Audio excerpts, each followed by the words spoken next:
كما قال إن وفد عبد القيس لما أتوا النبي صلى الله عليه وسلم قال رسول الله صلى الله عليه وسلم من القوم أو قال من الوفد قالوا ربيعة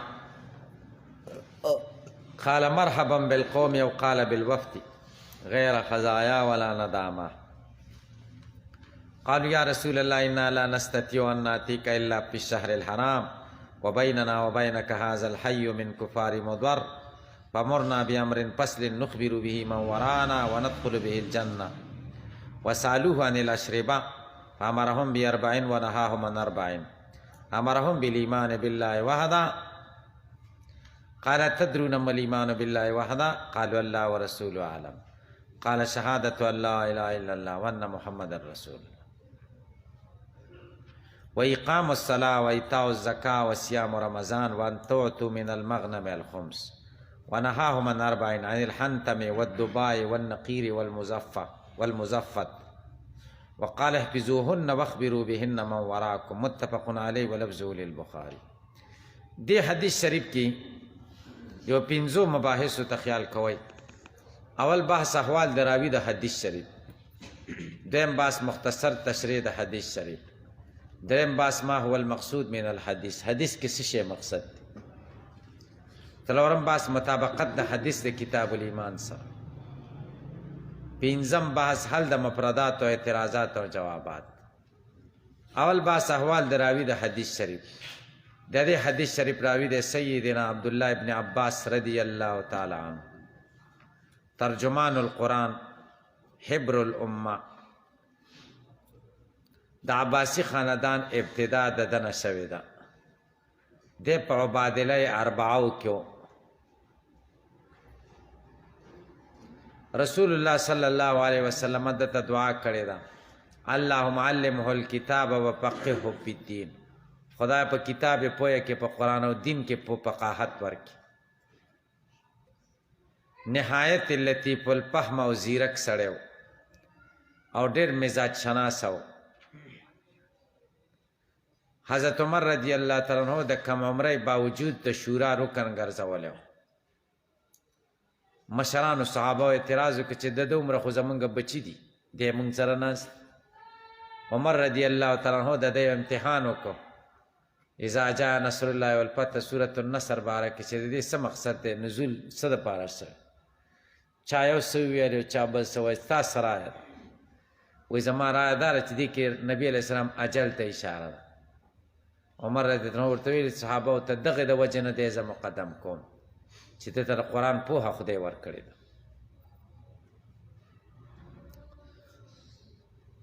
د عمر رضی الله عنه مقصد دا و چې د ده ذهانت، فطانت، علمی شان صحابه ته ښکاره شي. حضرت عبدالله بن عباس رضی الله عنه شعبی ابي طالب، یعنی په نبی علیه السلام او صحابه چې مکه مکرمه کې بندیزونه لګېدلي وو، د دې کورنۍ لا ایمان نه و راوړی. پلار عباس په اقتصادي بندیزونو کې د نبی علیه السلام سره ګیرو، ټول بنو هاشم خاندان.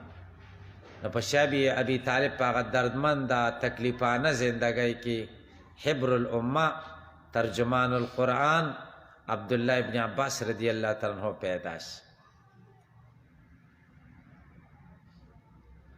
د نبی کریم صلی الله علیه وسلم د وفات په وخت کې د عمر ټول 14 یا 14 کاله. آتش پیته هجری یا 15 پیته هجری کې د 1 کالو په عمر طائف کې وفات شو او هلته دفن دی، طائف کې دفن دی.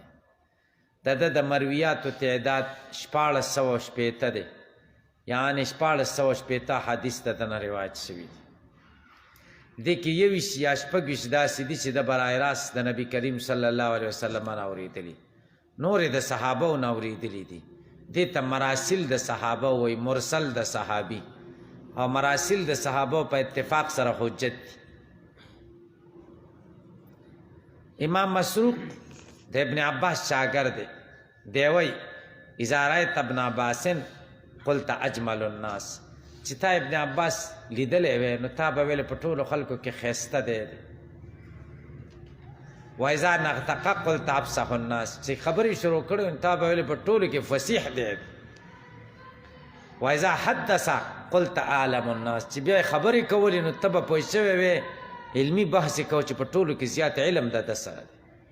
یعنی مجمع الکمالات، ټول کمالات چې کم د انسان د پاره دی هغه پکې اکثره خدای موجود کړي وو. داسې شخصیت. دویم بحث مختصر تشریح د حدیث شریف. عبدالله ابن عباس رضی الله عنهما فرمای چې ان وفد عبدالقیس، د عبدالقیس قبیلې ډله نبی علیہ السلام ته راغله.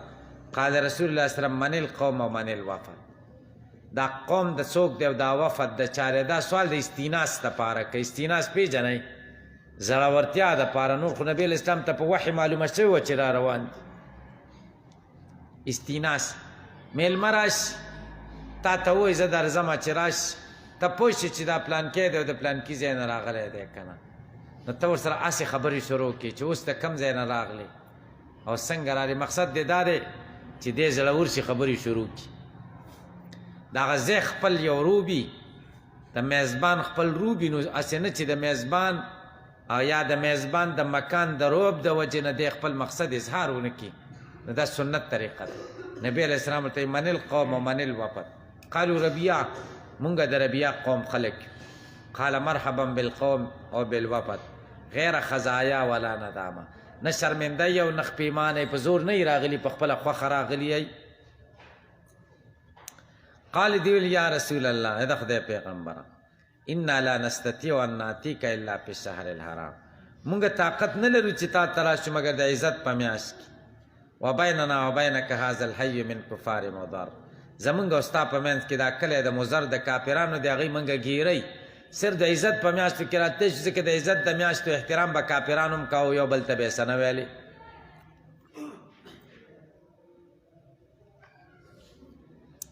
فمرنا بامر فصل، مونږ ته امر وکړه په فیصله کن خبرې سره. نخبر به من ورانا، چې وروسته خلک مونږ خبر کړو. وندخل به الجنه، مونږ په هغې جنت ته لاړ شو. وسالو عن الاشربه، او دوی تپوس وکړه د نبي کریم صلی الله علیه وسلم نه په باره د لوښو د شرابو. فامرهم باربعین، نبی علیہ السلام دوی ته امر وکړه په څلورو خبرو. ونهاهم عن اربعین، څلورو نه یې منع کړه. امرهم بالله، امر یې ورته کړه په ایمان بالله وحده. قالو بیا ورته وایي اتدرون، تاسو پوهیږئ مل ایمان بالله وحده، چې الله باندې ایمان څه شی دی؟ قالو الله ورسوله اعلم. قال شهادة ان لا اله الا الله وان محمد رسول الله واقام الصلاه وایتاء الزکاه وصيام رمضان وان تعطوا من المغنم الخمس، چې غنیمت نه تاسو پنځمه حصه ورکړئ. ونهاهم عن اربعین، د څلورو لوښو نه دوی بند کړ چې شراب یې پکې مخکې بس کل، دا لوښي مه استعمالوئ چې شرابو نه نفرت پیدا شي، مقصد پکې دا و. عن الحنتم، د شین منګي نه، شین منګي کې به دی چې کوم دی شراب جوړول، شین منګی پې بند کړ. بریلی هم غرق شو، شین منګی لاړ. یو ودبا، د کدو نه یې بند کړه، د کدو نه دی به داسې چل کو، کدو به یې داسې کټ که که نه داسې سر به یې ترې لرې که، او دا کدو کې چې کوم دغه دی مغز دی دا به یې ترې را لرې که، نو کدو نه به یوه کټوۍ جوړه شوه، هغې کې به یې شراب جوړول. ډېر زر به پکې جوړېده ځکه سوري به پکې نه و. والنقیر، او دوی منع کړه د لرګي د لوښي نه. داسې چل به یې وکړو چې ونه به یې اره کړه او د هغې نه به داسې ټوټه جوړه شوه او هغې منځ به یې وتراشه لوښی به ترې جوړ شو، شراب به یې پکې جوړو. والمزفت، او د هغه منګي نه دوی منع کړه چې په قیر باندې به دغه شوی و. دا قیر نه وي، څه ورته وایي؟ تارکول. دا به پې وموږل که نه په دې دغه باندې ورته، نو دا به داسې کلک شي چې بیخي به بند شو، نو شراب به پکې. نبي علیه السلام ډېره منع کړې چې دا مه استعمال. دا منع اوس نشته، هغه وخت کې وه چې نفرت پیدا شي. وروسته مسلې کې ورته وایم. او نبي علیه السلام ورته دا څیزونه دا خبرې زده کړئ.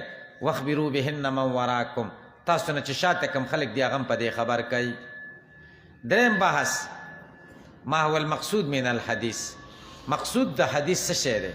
د ایمان تشریح د ایمان د اجزا او د خصایل بیان. خصایل ایمانیو کې د مامورات او منهیات بیان.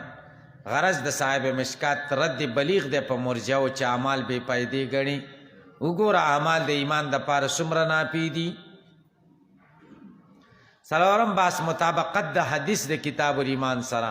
حدیث کې خصایل او اجزا د ایمان دي، کوم د پاره چې وضع د کتاب الایمان شوی د مناسبت واضح ده. پنځم بحث حل د مفردات. ان وفد عبد القیس، د وفد عبد القیس نه مراد قبیله ربیعه خلق دي. عبد القیس د دوی نیکو، نو ځکه ورته وفد عبد القیس وایي، هغه طرف ته منسوب دي. لفظ د وفد د وافد جمع ده. د وفد اطلاق په معزز خلقو کیږي. دا څو تنانی؟ 14 یا 14 یا 40 کسانو ته وفد وایي، درجن نه چې زیات. دا وفد کله نبی علیہ السلام ته راغلی و. قاضی عیاض مالکی، ابن شاهین او ابن سعد طبقات کې وایي د هجرت په 8م کال دا وفد راغلی و. ابن حبان او ابن الاسیر وایي نه، 10م کال د هجرت باندې دا وفد راغلی. ابن هشام، حافظ ابن کثیر، ابن القیم، محمد ابن اسحاق وایي نه، په 9م کال د هجرت دا وفد راغلی و. د وفد دراتلو سبب سو؟ د دې سبب داو، د دې قبیله یو تاجرو مدینه منورې ته به تجارتي سیزونه راوړل، هغه به دلته کې خرڅ کړل او د هغې په ځای به بیا کجوري واخیستې خپل وطن له به وړې وخرڅولې به. د هغه تاجر نوم منقذ ابن حبان. رسول الله صلی الله علیه وسلم په بازار تیرېده. د چې نبی کریم صلی الله علیه وسلم ولیده، تعظیما او تکریما او تأدبا ورته پاسېده. نبی کریم صلی الله علیه وسلم ودرېده، ورته مصافحه ورسره وکړه او د قوم د مشرانو باره کې ته تپوسونه وکړل. دا سړی د نبی کریم صلی الله علیه وسلم نه ډېر متاثره شو، ایمان یې راوړ. نبی کریم صلی الله علیه وسلم د دې مشرانو په نوم یو خط ورک. پای مشرانو کې د یو سخر مشر، ټول قوم او قبیله ایمان راوړ. وفد په شکل کې نبی علیہ السلام ته راغی. دا وفد نبی علیہ السلام ته راغی، دی کې منذر هم و. نبی کریم صلی الله علیه وسلم پیشنګویي ورکړه. آتاکم وفد عبد القیس خیر اهل المشرق فیهم الاشج. دا عبد القیس وفد به تاسو ته راشي. مشرق په خلکو کې د ټولو نه بهترین خلک دوی دي او دې کې به اشجمي، اشج منذر قومي مشر. اشج ورته سره مات شوی او زخم نښې پې وي. اشج د منذر لقب و، نهایت عقلمند انسان. دا وفد چې کله مدینه منورې ته راورسېدل، خلکو خان پرېښودل او خپله بارونه هر څه پرېښوده. د شدت محبت د وجې نه رامنډې کړې او نبي علیه السلام سره میلاو شو. ځکه د نبي علیه السلام سره مینه محبت د صحابه و که نه. دا منذر چې و اشج، دی لاړه، د سفر لباس یې تبدیل که، بیا او بیا یې داسې چل وکړه د ملګرو سامانونه یې سم کړه، بارونه یې را کوز کړه، اوښانو له ګیاګانې ورکړې. بیا لاړو خپل لباس یې تبدیل که، زړې جامې خیرنې لرې کړې، وی لمبل نوې جامې واچولې. بیا د نبی کریم صلی الله علیه وسلم خدمت اقدس کې حاضر شو. رسول الله صلی الله علیه وسلم ورته وفرمایل تا کې دوه داسې خصلتونه او خویونه دي چې د الله او د الله د رسول خوښ دي. یو حلم او بردباري او دویم عناعت، ترک تعجیل، جلتی نه کول، حوصلې سره کار کول. دا دوه داسې خویونه دي چې خدای او د خدای د رسول خوښ دي. نو ده ویلې الحمدلله الذي جبلني على خصلتين يحبهما الله ورسوله. هم د هغه ذات لره دی چې زه په داسې دوو خصلتونو پیدا کړی یم چې د خدای او د رسول خوښ دي. اناعت بردباره ته وایي که تاسو متنبي چېرته ویلی وفیک اذا جنل جانی اناعتو، په تا چې څوک جنایت وکړي نو په تا کې بردباري ده. ترک تعجیل دی، تعجیل نه کې جلتی سره انتقام نه اخلي، سوچ کې چې چاته ضرر ونه رسوم.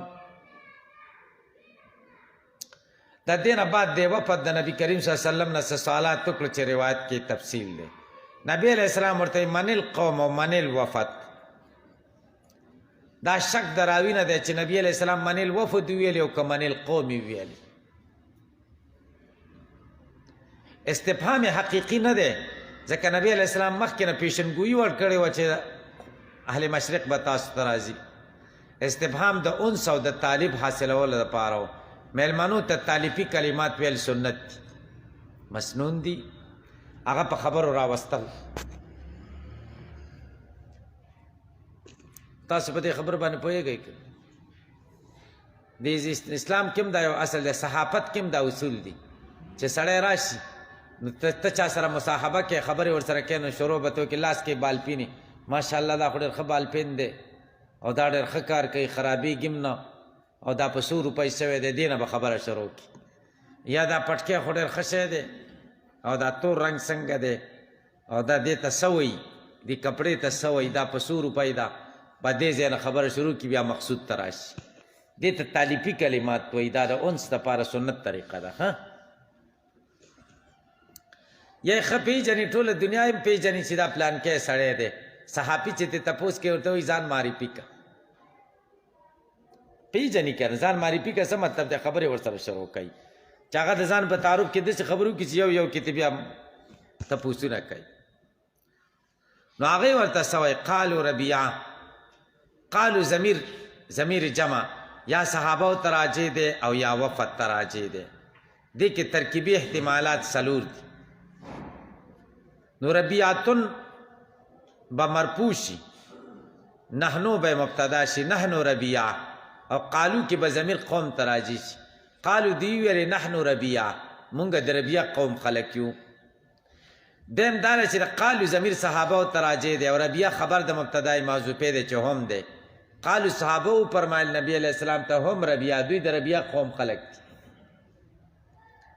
دریم یا ربیعه منصوب دی بنا بر مفعول، قالو دی خلق ویلې نحنو نسمى ربیعه، مونږ ربیعه باندې موسوم یو، مسما یو. څلورم دا دی چې قالو ضمیر صحابه ته راجع دی، صحابه ته، او منصوب دی. قالو صحابه فرمل هم یسمون ربیعه، دوی نومول کیږي په ربیعه سره.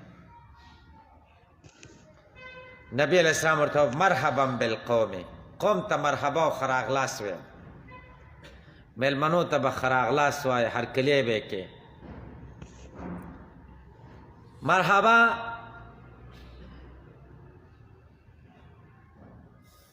عامل مقدر دی، تقدیر د عبارت داسې دی عطا، او دا مرحبا د عطا د پاره چې کوم دی ضرب دی، عطا مرحبا. او دا بالقومي دا با زائده ده، نو چې با زائده شي معنا به داسې شي اتل قوم مرحبا، قوم پراخه ځای ته راغلی دی، یا اتل وفد مرحبا، دا وفد کلاو ځای ته راغلی دی. نو مرحبا ځای شو، ضرب شو که نه، پې پوه نشتی. دویم احتمال دا دی چې با زائده نه ده بلکې د تعدیت دپاره ده، فعل او فاعل دواړه مقدر دي. اتى الله بالقوم مرحبا، اتى الله بالقوم مرحبا، یا جاء الله بالقوم مرحبا. جاء خو لازمی دی نو با باندې به متعدی کی، جاء الله بالقوم مرحبا. پوه شپې الله را وستو دا قوم مرحبا پراخه ځای ته، نو با به د تعدیت دپاره شي. دواړو تقدیرونو سره دا بظاهر جمله خبریه ده او معنن انشائیه ده، ځکه دعا ده که نه. مرحبا د رحب نه وسعت ته وایي، مرحب د ظرف مکان صیغه ده. غیر خزایا ولا ندامه، خزایا د خزیان جمع ده د رسوای په معنا سره، ندامه د نادم جمع د خلاف القیاس، ځکه د نادم جمع خو نادمین راځي، ندامه نه راځي، خو د خزایا په تشاکل کې ندامه ذکر کړې ده. پوه نه پوه شئ.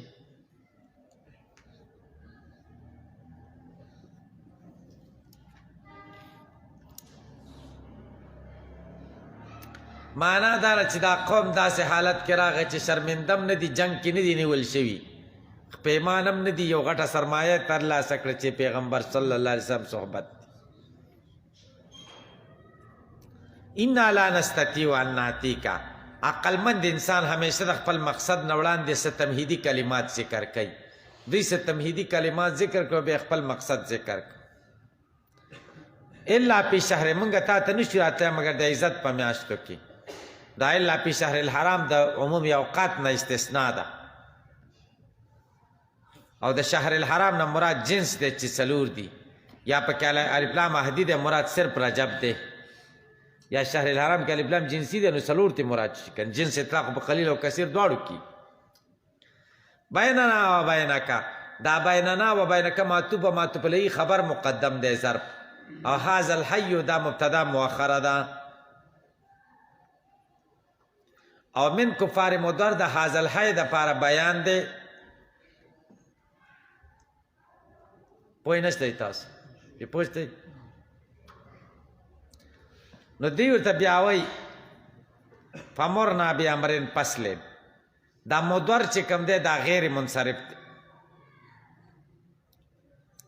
د مضر نه مراد مضر ابن نزار ابن معید ابن عدنان، دا د عربو مشر پلار دی. بیامرین فصلین مونږ ته داسې خبره وکړه فصلین چې جدای جدا نه، فصلین حمل خو په امرین نه دی صحیح، ځکه عمل د صرف وصف په ذات راځي.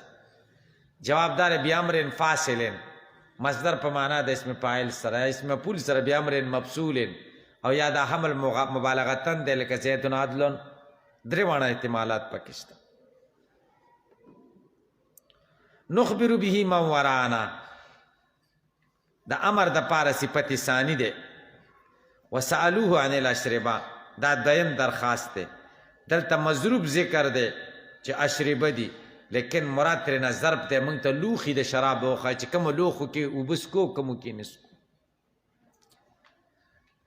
نو تقدیر د عبارت به داسې سألوه عن اوانی الاشربه یا عن ظروف الاشربه. او سوال مقصد دا چې په دې لوښو کې خو موږ پخوا شراب بس کل، و شراب حرام شو، دا لوښي څنګه شو، دا استعمال کو کني کو استعمال. فامرهم بالایمان بالله وحده و اقام الصلاه، دا مرفوع ده شهادت باندې عطف ده، یا اقام الصلاه مجرور ده. تقدیر د عبارت داسته امرهم بالایمان بالله و باقام الصلاه و بایتاء الزکات، هر په جر پکې مقدر ده. هنتم شین منګی ته وای، دبا د کدو ضرب، نقیر د لرګي لوخه، مزفت د زفت نه یمنی تیل دی، د کشته د سوري بندولو لپاره به استعمالېدل. لوخي باندې واچه لوخه بند شیم بس ټیک شو، دې ته مزفت وای. په دې لوخو کې اوس شراب څنګه دی د دې حکم؟ انتباس یعنی د انګورو اوبه چول په دې لوخو کې د قبیلې د صد ذرایعو نه و. صد ذرایعو خو پېژنئ بند نه دي، خو ذرایع پې بند. یا دا چې د حرارت د وجې نه نبیس پکې زر شراب جوړېدل، مسکر کېدل، نو ممانعت یې ځکه وکړو. خو دا ممانعت اوس منسوخ دی، اوس هر قسمه لوښي کې اوبه استعمالولی شي او نبیز هم پکې جوړولی شي. بیا نبی علیہ السلام فرمایل وروسته فانتبذوا فی کل وعاء ولا تشربوا مسکرا، هر لوښي کې نبیز جوړوئ خو مسکر مسکی چې نشه لري. تاسو باندې به اعتراض وارد شي.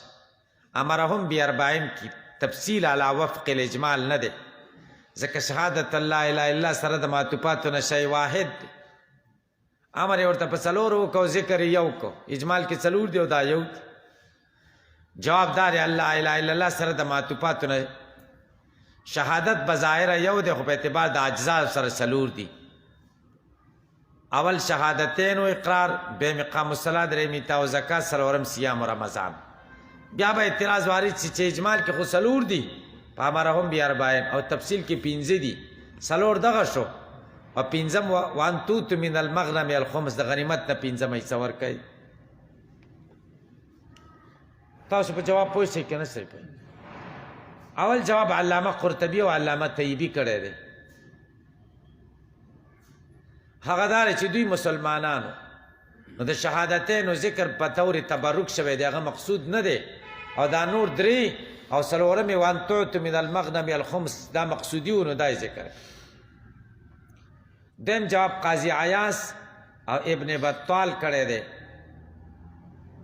چې اصل مقصود دا څلور څیزونه دي. چې څلور کم دي؟ شهادت، اقام الصلاة او زکات، صيام رمضان. وان توت من المغنم دا جواب علی اسلوب الحکیم دی. دوی ته ضرورت نو ځکه ورته دا ذکر کړه، ځکه دوی واسطه کافرانو سره وا، هغې سره به جنگ راته، د هغوی نه به مالونه قبضه کېده، غنیمت و، نو دوی ته دا خبره ذکر کړه. دریم جواب ابو عمرو ابن صلاح کړی دی، دا لوی محدث دی. هغه وایي وان توت من المغنم الخمس دا په امرهم باربعین باندې عطف دی. په څلورو خبرې ورته امر وکړه، څلور خبرې دا شوې وان توت من المغنم الخمس. پې پوه شئ دا به په امرهم باربعین نه دی، د دې نه لاندې نه دی. تاسو ما په دې خبرو باندې پوهېږئ که نه پوهېږئ؟ مسائل مستنبطه من الحدیث، دې حدیث کې یو څو مسلو ته اشاره ده موږ او تاسو ته. یو دا دی چې د استیناس دپاره تپوس د میلمنو سنت یو. دویم ترحیبي کلمات میلمنو ته هم سنت دي. مرحبا، هر کله راشي، په خیر رالی، الله دې راوله، داسې خوږې خوږې کلمې میلمه ته دروازه کې ووایي، نو دا سنت طریقه. میلمه چې څومره حوصله افزایي کېږي نو هغه شان الفاظ به ورته. او چې میلمه راشي او غاړه ورکړي او تا هم په تندي 13 بجې کړي او هغه غریب هم غلی ناست دی، نو بیا ښه نه ده که نه. او ورته وایي کاوه راوړه که توره، نه تپوس به ترې نه کوې، دواړه به ورته راوړي کومه یوه خوښه وه، یا دا چې کومه درته اسانه وه هغه راوړه. پې پوه شئ که نه شئ پوه؟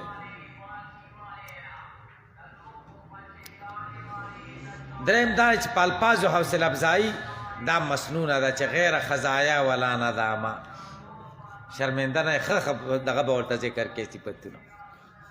څلورم بردباري ښه صفت دی. بردباري تحمل، مزاجي، برداشت، غوسه نه، غوسې ښه شی نه دی. غلطه خبره دې په مخ کې وشي او صبر حوصله وکړي، دا یو ښایسته صفت دی. الله دې موږ او تاسو کې را پیدا کړي. پنځم صد د ذرایعو هم ضروري ده، چې کوم شی سبب د ګناه ګرځي د هغې نه به هم ځان ساتي، اگر چې فلحال ګناه نه ده، ځان به ترې ساتي. شپږم د ملګرو خدمت، دا د مشرۍ نښه ده. کوم سړی چې د ملګرو خدمت کوي خدای دې مشر جوړوي، دا د مشرۍ صفتونه دي. ګوره دې منذر د ملګرو څومره خدمت وکړو، او چې د ملګرو خدمت دې کوه په هغوی به احسان نه کوې چې داسې مې کړي یا داسې به هم نه کوې، بس کوه د خدای د رضا دپاره، خدای دې وي.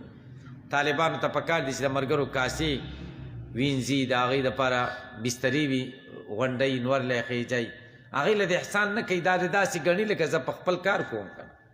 تاسو په دې خبره باندې پوه شئ. سفر کې وغیره کې د ملګرو خدمت دا د سعادت خبره ده.